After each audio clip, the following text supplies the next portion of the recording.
All right, folks. So, as we are getting right into it, into that countdown, I do want to mention that we've got 8 stages total, and this will be conducted in Rising mode, which, in case you did not hear earlier, that is one of 2 modes aside the arcade mode, in which the big difference is you can collect core points within the game to then acquire some unlockable upgrades, which can really buff your character and make your gameplay go all the smoother and just absolutely make things just fly by the seat of your pants. It's absolutely wonderful and definitely a recommended mode.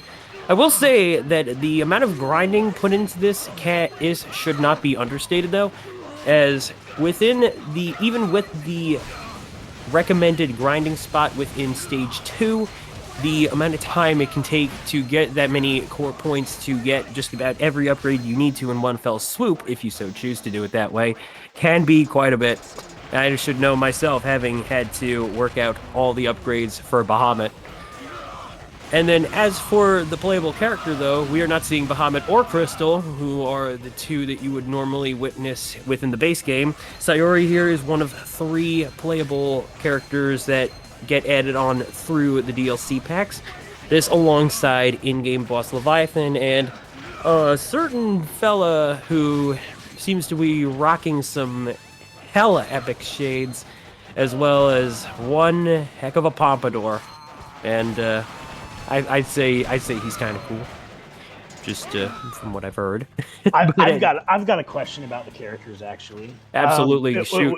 We've been like during the prep, we were talking a little bit about like Gunner versus Blade and how it would be cool to see that category. But is Sayuri the only Blade character? And if not, then why aren't the other Blade characters like as much of an advantage? Is it just the damage dealing thing?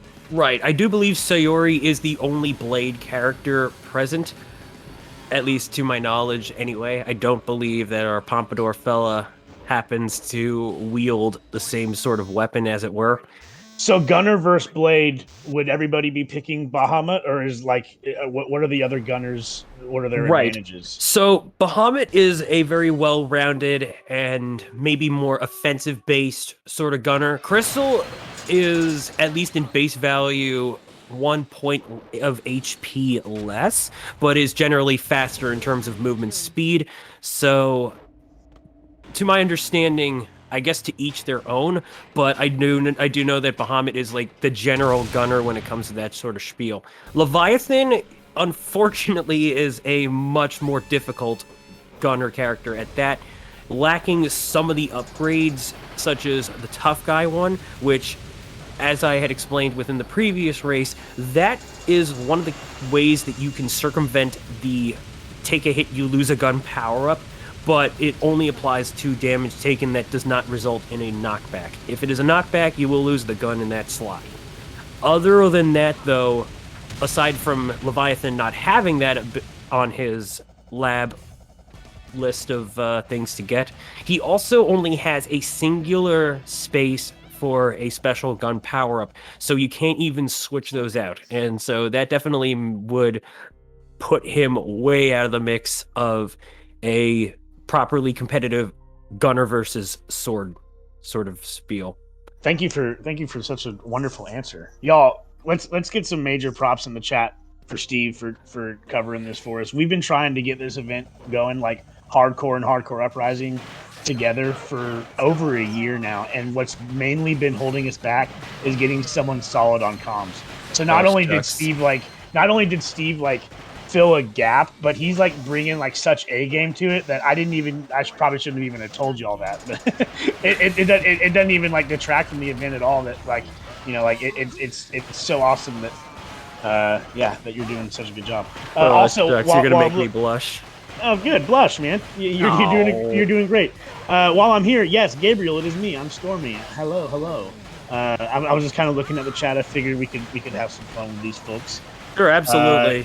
I was acknowledging. Archie says you commentating is what we needed for this. Totally agree. Slormer says God tier. Funky says thanks, Steve. Gabriel says Steve with some really cute emojis.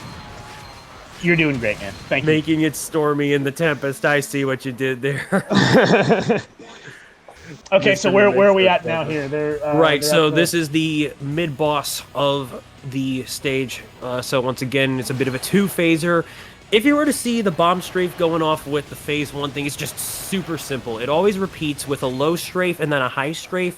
So low strafe goes right, the high strafe goes left. And that's just basically it. And then the duo phase, just, you know, one tries to go ahead and shoot some bullets, the other tries to grab something and yeets it across. Yeah, that's not much else to be said there. I Mega just want to. asked if this is Seth Rogen on comms. Mega thinks I sound like Seth Rogen. It's mainly in the laugh. I won't be able to do what I'm talking about unless you make me laugh. So if Steve is funny, maybe Mega will get to hear what she thinks is the I Seth mean, hey, Rogen that laugh. kind of counts as something, doesn't it? Don't worry about it. Anyway, Night Persia, we already had Leviathan just show up. You know, the one thing that I haven't really gotten to check out with Leviathan's gameplay, because I will admit, some of the info I get offhand is some stuff provided from Aaron having done our first little commentary for Queen Bee, which I do believe that event in particular was. Oh shoot, it's actually kind of escaping me. Oh, GG Speedruns' fourth anniversary. That's right. So some of the info I particularly got on Leviathan was definitely all thanks to Aaron, who is very much a runner that has made this game very much his own and then some. So Yeah, yeah, I completely equate Aaron and Hardcore Uprising together in my mind. It's just like they're synonymous with each other. absolutely. If Hardcore Uprising has a Michael Jordan or a Babe Ruth, is it not Aaron? I like the way you think. All right, so like I said earlier, these stage 3 enemies, those little gorillas with the Luffy stretchy arms, they are not fun when they explode. Those chunks, they can damage you, and it does not feel good. All right, 573 Tigress. I did see mention that 573 is a bit of a common number within with Konami games. Fascinating on that one. Also, chat, if you have any complaints about the stream, you can call 573 Tigris and leave a message for us, and we will be happy to. That was a terrible joke. Don't be surprised if the machine ends up on a beep though, and then hangs up on you directly. All right. Oh yeah, it is also worth mentioning those tick enemies. You can just step on them, and you will absolutely just bust them down that way. They do, if they grab onto you, deal gradually draining health, but that's about it, really. Talk to me about actual running speed of the different characters. Is there any like what's the main movement tech, if any, to optimize, or is it pretty straightforward with just go fast? It is pretty straightforward, but one thing to keep in mind is that one of the big upgrades to have in Rising mode is the Ninja Jump, which within the Ascent and only within the Ascent of the Jump, when this power-up is equipped, it gives you full-on invincibility. So that's how you're seeing Sayori within both of our runners here just phasing through these obstacles and not even getting hurt for... Plowing. Yeah, Plowing.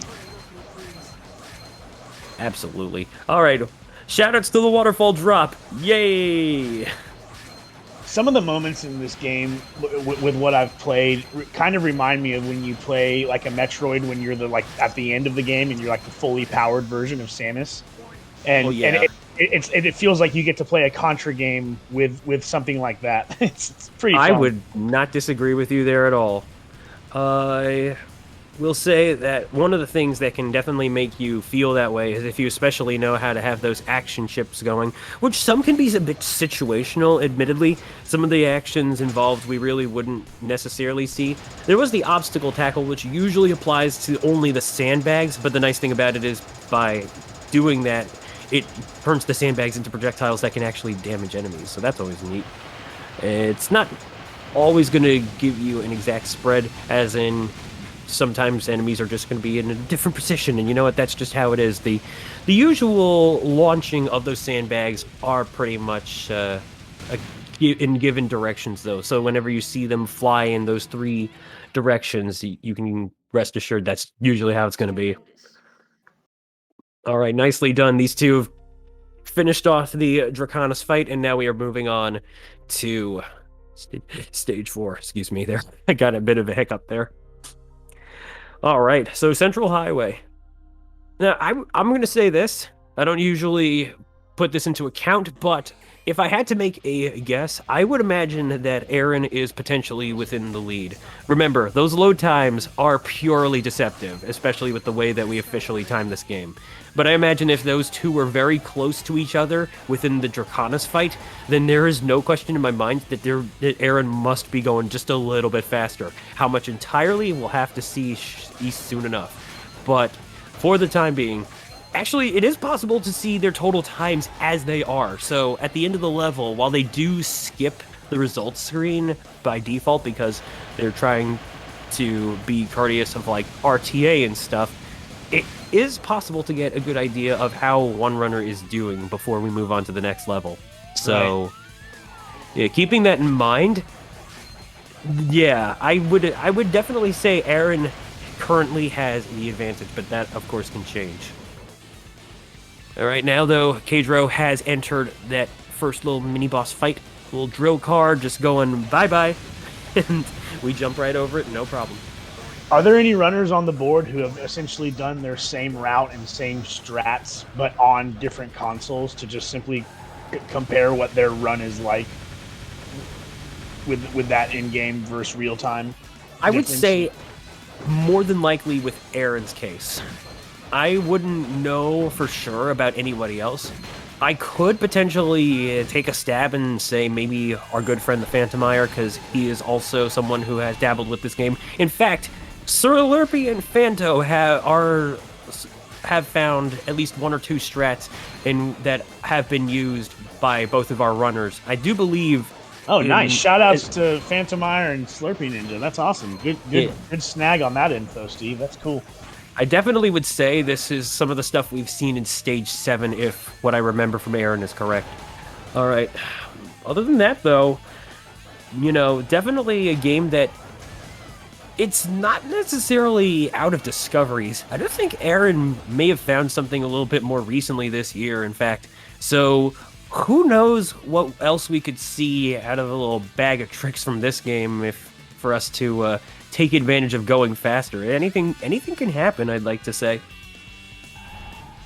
One thing I do gotta lament, though, is that with this game being exclusive, having launched originally on 7th generation consoles, it's such a dang shame that we do not have a Steam port or a Switch port for that matter. And I'm sure that if we did, it would still be on a decent level of performance, especially the Steam version, but like the Switch version too, I'm sure it could handle this game just fine if there was ever one. So, hey, Arc System Works, if you are ever listening into any of these races and you happen to be hearing my voice, please reach out to Konami and consider doing this.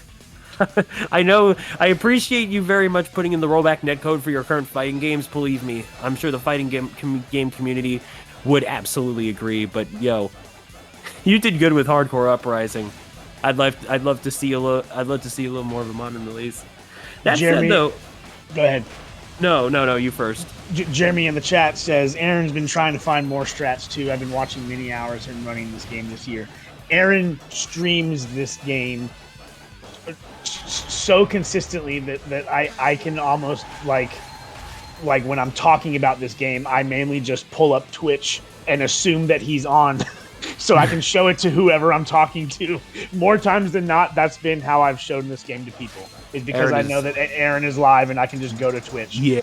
So if anybody watching happens to be liking what they're seeing, and you want to watch a lot of Hardcore Uprising content, all of our runners tonight are worth follow. Queen Bee streams this game just as much as Aaron does. The two of them are always on. The two of them race each other very often. Shout outs to all of our racers, and if you're liking what you're seeing, I would recommend giving them a follow, because we got some plenty more content that they will be putting onto the internet of this game in the future. Absolutely. And I know that Queen Bee will be showcasing this game and this category for some events to come within the new year, so definitely be on the lookout for that. She also recently had the chance to show this off for the Lady Arcaders' own speedrun event called Girls Go Fast. So if you definitely want to check out the VOD, then yeah, absolutely. I was so. up at like two, what was it, like 2 or 3 in the morning my time to watch that. I was like, let's do this, bring it on. I wish I was able to compensate for that, but sadly sleep overtook me, and there's just no way I could make that work. But all is well. It was absolutely an understandable reason. Now I will Archie say, says he wants a gunner race. I would love a gunner race. Archie. oh yeah, Gunner. I will say I am going to try and run this game myself, and Gunner will be the first thing I go for because is that your category of choice? Well, why? Why do you pick Gunner? Because right now I haven't got any of the DLC packs yet, and it's with Bahamut and Crystal obviously being the base game. It just seemed like a no-brainer and a good way to really get to know the on Hardcore Uprising. Now Sayori would definitely be a very much beginner-friendly rising mode category, all things considered, because if you're looking at this, you can see why, and there would be no questions asked. But yeah, I also own this game and have not yet purchased the DLC. One of the good things, though, is that with the Xbox Store, you can at the very least guarantee that there will be those DLCs available, because Microsoft is usually good about keeping their content up. The only thing that usually has things go down is if it's the decision of a developer. So, for instance, when EA decided it was time to retire Titanfall 1, especially with the little situation going on with those servers, so they felt the best way to handle that was to no longer provide access to the game digitally, and they were already well moving on with Titanfall 2 and Apex Legends as it was, so I think that was the right call. Of course, you can still access that game if you happen to have the physical version for the consoles, or even still happen to have the Steam version before it went down. But yeah, aside from that, though, you can absolutely guarantee that the DLC and the game will be on the Xbox market, no problems asked. The PS3 one is DLC works with the physical copy just as well as the digital copy. That's not an exclusive thing to the digital only version. Actually, I don't know if this ever had a physical copy. I don't imagine so. Okay. After all, it was Konami Digital Entertainment. But yeah. You're right. It was digital only. All right. I'm gonna let you handle these ones because because I think you all know. I think you all know that it's time for some fire. Let's get the flame emojis in the chat. I'm gonna paste a whole bunch of them here. Spam it. Sound the alarm. Yeah, this is looking fantastic. I mean, it's not the fire from the tower stage, but it's close enough. I mean, it's a magma plant. What can I tell you? All right. Major Metroid Dread vibes too. This part, there's another little true. I can see Metroid that comparison that my game can't help make, or my mind can't help make between the two games. Oh, I compare Contra and Metroid a lot. There's a lot of similarities. Yeah, absolutely. So now we have the Geomandrake escort mission, and so as it were beforehand, all the runners need to do is get way ahead of the dock in order to get him all the way up there and stuff. It should be no problem otherwise, but trying to get the enemies cleared and out of the way to... Oh no, oh shoot, Kadroh getting a little bit of a unlucky jump off the stairs backward animation there. That's definitely going to lose him a little bit of time. Yeah, needless to say, escort missions in a Contra game seem a little counterintuitive, especially for going fast, and yeah, this is exactly why, and it's no wonder that this fella purportedly turns out to be the villain of the hardcore that everyone grew up with back in the 90s. That was Mandrake, right? That was Mandrake. Mandrake. So I also I'm pretty sure that according to Contra lore, he also designed some of the weapons that I, a Contra 3 runner, use. He designed like some of the tech that Contra 3 that was used in the Alien Wars, which is Contra 3. That actually makes a lot of sense when you think about that. Yeah, that's the thing. Here, obviously, he was intent on breaking from the Commonwealth, and so that's why we had to rescue him. But then you also think about the fact that, yeah, the enemy faction in hardcore had General Bahamut, and we don't necessarily know if it's the exact same individual as the Bahamut within this game. I would Why did they certainly do? think Why did they do that? I've always wondered that. It's like you read about it, and like it commonly says like, but the publishers won't clarify if it's the same character or not. It's like you picked such a specific name. Just make it canon. What's the deal? I mean, it is canon in my mind, but like, what? I don't know why there is a blurred line about it. Do you have any probably insight into that? no, but I imagine it had something to do with the fact that they did intend this to be its own franchise as well. So it's like it's Contra, yes, but they also clearly intended to make more games. And because that didn't really happen, who knows what's to say? But I could still see if So it enough might have been interest- to avoid like publishing rights or something to say it was a different character. maybe I see. because the way this game was sort of marketed is actually I'm gonna have to look back at the store pages to really know that for sure, but not really much else I can clarify, as it were. Oh, that is actually one of the nice things about Sayori now that I think about it. So those flamethrower enemies have a bulk of health. You can try and gun them down, but chances are in this stage you will not likely do so unless you have a very busted weapon. Which So even then, gunners are dodging this part. well, yes, Yeah. yes, and in case you didn't know, it's all you really need to do is just drop down through the platform and then cling on the railings, which even without the ninja jump, oh my god, ninja dump. Clip it. I guess we could. Oh no, whoa, now. Okay, hey, hear me out. Contra raises emote, ninja dumpy. It sounds so wrong and yet it sounds so right. Oh yeah. Yeah, I can imagine that. Jeremy says it sounds like Steve is challenging you to kill those flamethrower enemies with his mash. Jeremy's got a wicked mash. Thinks he can handle it as a gunner. I think so too. That's the thing, though. I forgot to mention that there is an automatic fire power up within Rising mode that is absolutely one of the things that we also use here. So the auto fire does allow for some of the rapid slashing, shooting, and all that stuff. It's a bit of a no-brainer to have. Although I am also made aware that for optimal grinding in the stage 2 mid-boss fight arena, which again, that's using the charge wave as Sayori to take out those crocs and keep doing so, rinse and repeat.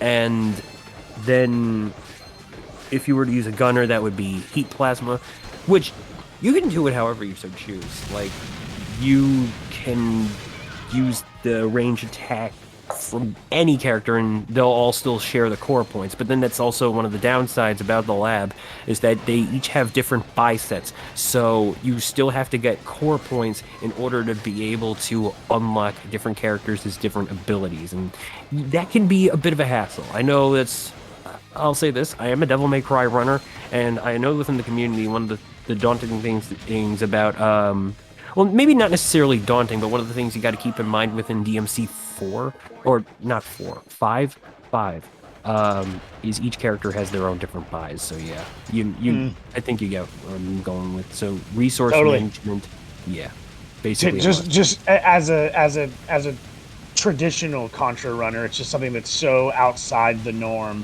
but still like cool, it's awesome.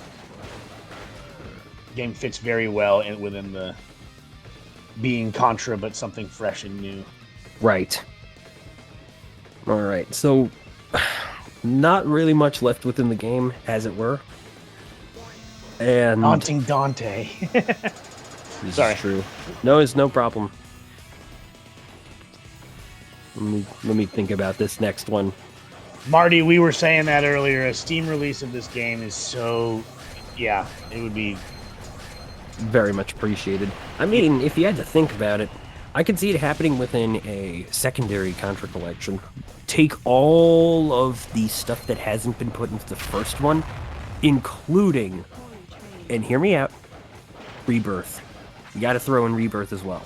Oh, we'll all hear you hat on that. We love Rebirth over here, man. Rebirth is so criminally unaccessible right now, and I would love to be able to play that game at just as easily as I can play some of the other Contras. It's so cool and underrated.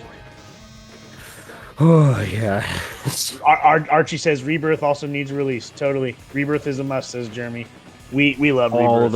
the all rebirths need a release. I mean, hey, M2 did some of the anniversary collections. Why not Are you able to race Rebirth? Should we get that going with you too? Oh, I can't say I'm much of a player on that one, but I have it on my console. Could But you do comms? maybe I could see Confirmed. Confirmed. It's Call not call the presses. well, hey, at the very least. Yeah, no, I was gonna bring up the Castlevania one. That's probably the coolest one among the three because, I know that Gradius is a close resemblance to the original, and that's all fine and dandy. It's like it has some of the nice little extra bells and whistles, like shoot the core and all that stuff that you see or hear in later stuff. But then, oh man, Castlevania: The Adventure Rebirth. It's not a remake of the first Castlevania. It's a remake of the first Game Boy Castlevania game. And while they did not throw in that soundtrack as the remix, they still have had some amazing covers of Castlevania tunes, familiar and then some. Marty And says that the Castlevania Rebirth is his favorite by a long shot as well. oh, I see. If you're gonna see me do a Rebirth run, that's probably gonna be the first I do. And I know I have good reason for wanting to do that. But Gabriel says they should put Rebitch in a collection. I want to try it. I went ahead and intentionally said the typo because I think it's very funny. He meant Rebirth, but of course. Thank you for that, Gabriel. Thank you. Oh. Clip it. Well, hey, that's two. Count them, two. Two. You bring me on, and the bloopers just ooze. All right. I will say though, in case you're curious about the different Rising upgrades, we can just quickly filter through that.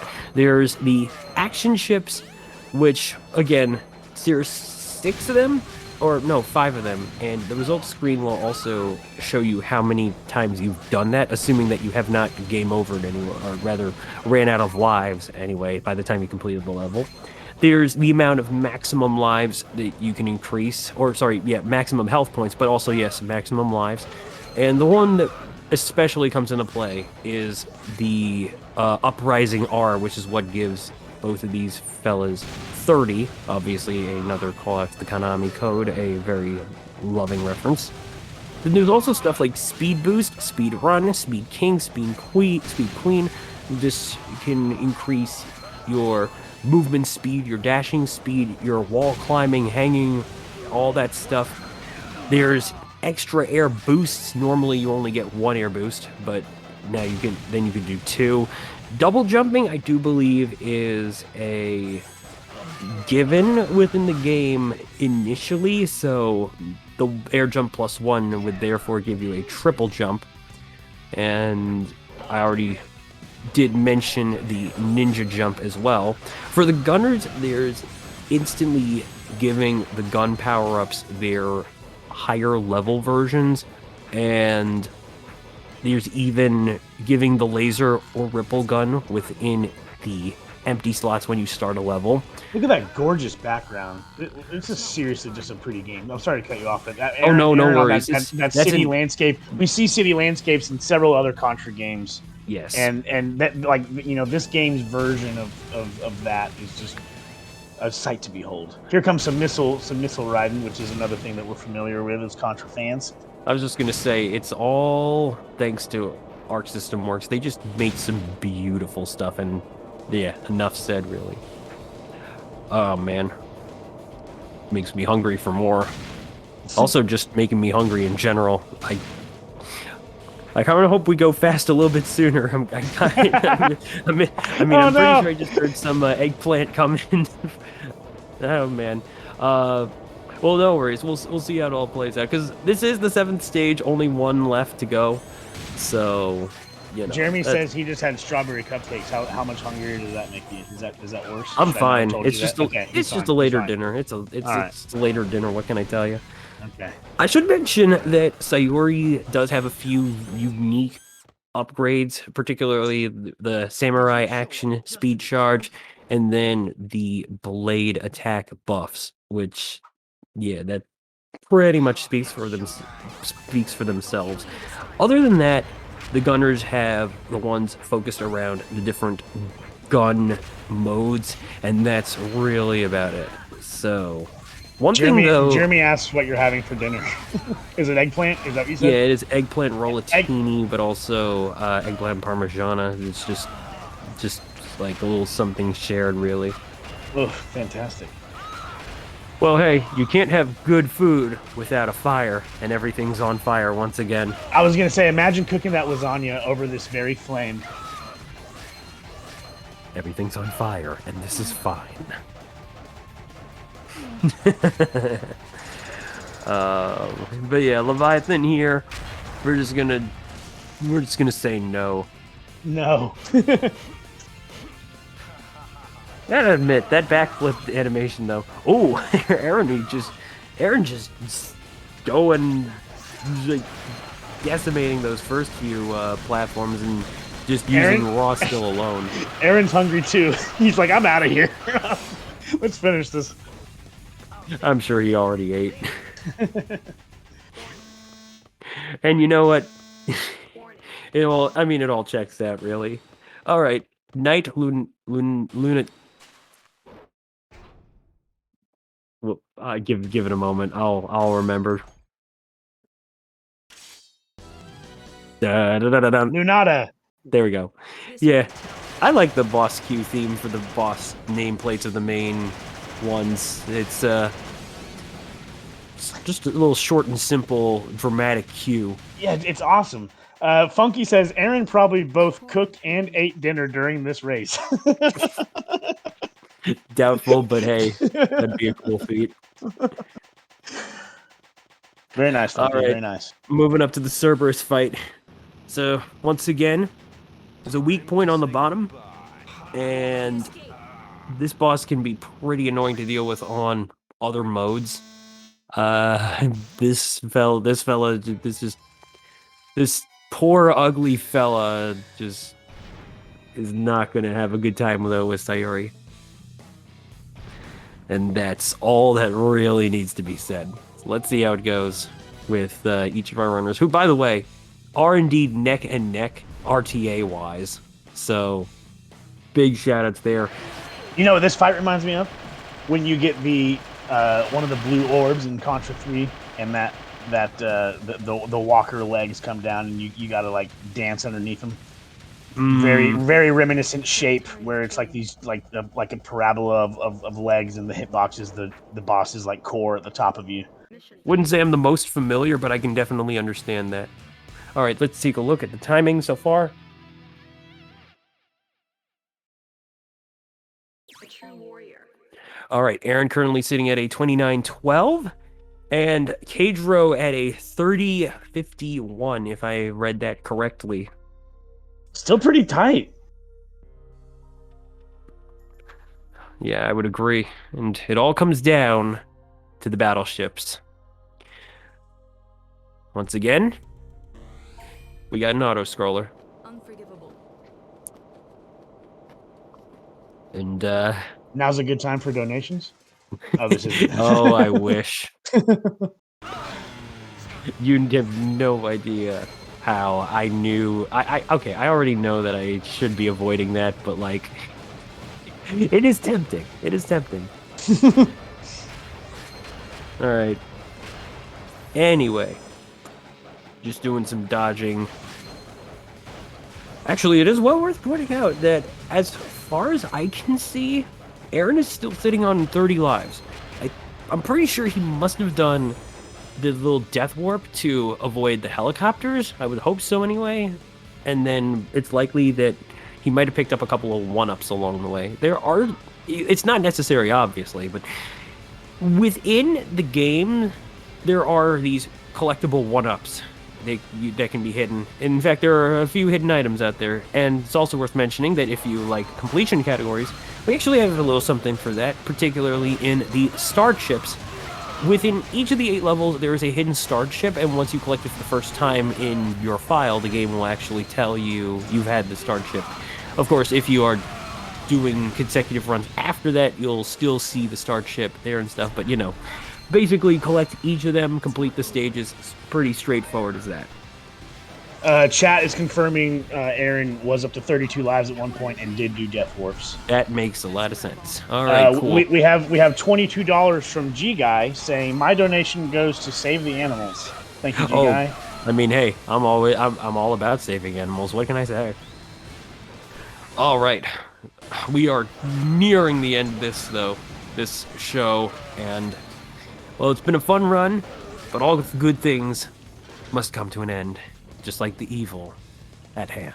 Let's fight some bosses, baby. Some dad bosses. Vitus Engine. Here we go. Oh, this isn't the dad yet. The dad's next, right? Yeah. We'll get to Tiberius. We'll get to daddy. Yes. The thing about the game itself is that when you look into the loading screens and you'll notice these little written passages, those explain like what's going on at that point in the story for each character too. So definitely one of those things that you can look at if you're so curious and all that. But not really much else to say here. There's just, rinse and repeat, take out the orbs, then take out the pillars. Aaron very much cutting through them as it is. Music is dope. Bring that up. That's true. That is true. I guess this is also one of the unfortunate things about this not having a Steam release, because then we could totally purchase that digitally. But then again, you know what? Hang on, give me a second here. Archie's pointing out the difference between the colors on the two captures there.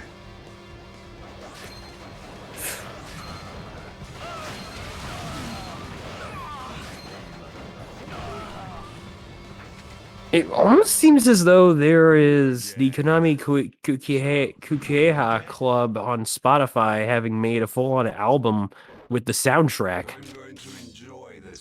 Fantastic. Link it. Can you drop it in the chat? Yeah, give me a second. Absolutely. Good snag. I'm so glad we brought you on board, man. I mean, it's not usually like me to just up and do that mid-run commentary. It really isn't, but what can I say? We're not affiliate yet, so I don't have to clear any official right promotion with Spotify. Well, drop a link as fans, right? We can do that. Why not? Well, hey, as we close things off, it is Augustus time.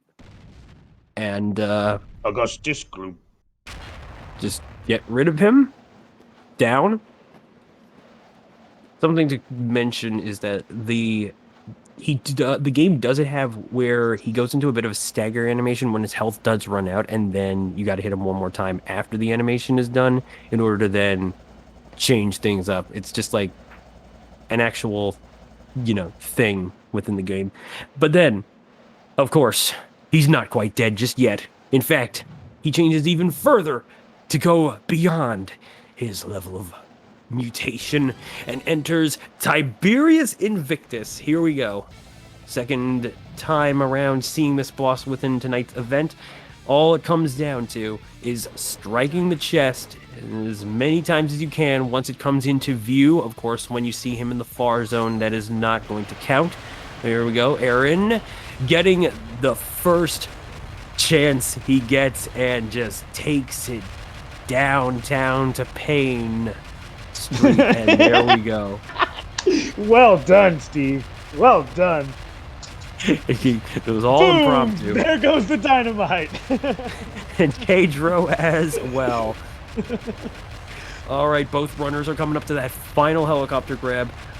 I personally want to see Kadroh get it first shot, and if he does, that should be a PB. Here we go. Time on Aaron. Mission clear. Looked like a 39-12, or the timer didn't quite stop, so it looked like a 39. Yeah, I was having a little trouble. No worries.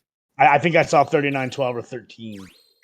That's a 30, and IGT wise, 35-12. And Sick. then Kadroh's got time as well. Congrats to both runners. Kadroh's final time is 37-21. If that's not another PB, I don't know what is.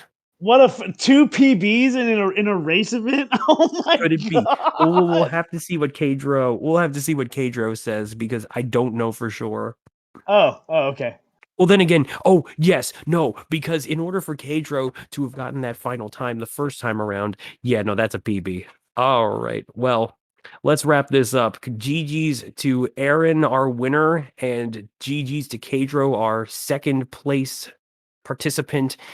And yeah, that was absolutely a sight to behold, and we here hope you all enjoy it as well. Please follow these two folks and give them as much support as you can by many means. This is yeah, and if you would like to get this game yourself, remember it is available on PS3 and the Xbox systems as well. And definitely be on the lookout for the Xbox stuff. I managed to get my game while there was a sale going on, so you never know. You never know. But with that in mind, I'm gonna go ahead, get me some food, and Stormy, I think I will give the rest of the reins to you as well. But thank you all for